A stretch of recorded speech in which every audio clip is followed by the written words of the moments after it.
Indian premier লিগের IPL চলতি আসরে বিপদে আছে কলকাতা নাইট রাইডার্স কেকেআর।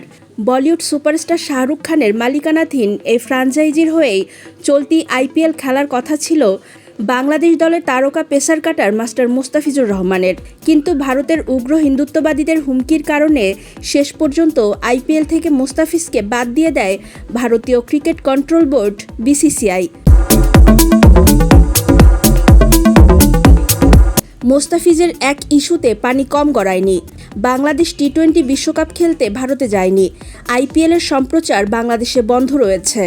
অথচ এই মুস্তাফিজকে বাদ দিয়ে সুবিধাজনক পজিশনে নেই কেকেআর। 4 ম্যাচে খেলে কেকেআর মাত্র 1 পয়েন্ট নিয়ে 10 দলের মধ্যে 10ম পজিশনে পড়ে আছে। টেবিলের তলানিতে থেকে প্লে অফে খেলতে হলে কেকেআরকে কঠিন পথ পাড়ি দিতে হবে। এখন কেকেআরের সামনে মাত্র 10টি ম্যাচ বাকি।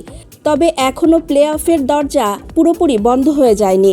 প্লে অফে যেতে হলে 10 ম্যাচের মধ্যে অন্তত 8টিতে জিততে হবে কেকেআরকে। এর পাশাপাশি দলকে রান রেটের দিকেও বিশেষ নজর দিতে হবে। আইপিএলের চলতি আসরে 10টি দল রয়েছে এবং প্রতিটি দলকে গ্রুপ পর্বে 14টি করে ম্যাচ খেলতে হবে।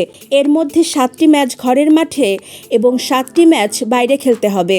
প্লে অফের যোগ্যতা অর্জনের জন্য সাধারণত কোনো দলের কমপক্ষে 16 থেকে 18 পয়েন্ট প্রয়োজন।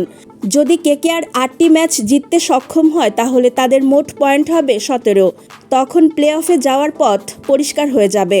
তাই তো এদিকে দলের এমন করুণ অবস্থা দেখে কেউ কেউ বলছে মুস্তাফিজকে বাদ দিয়ে দলের মোমেন্টাম নষ্ট করা হয়েছে। তাই কলকাতা নাইট রাইডার্স এবার ভালো করতে পারছে না।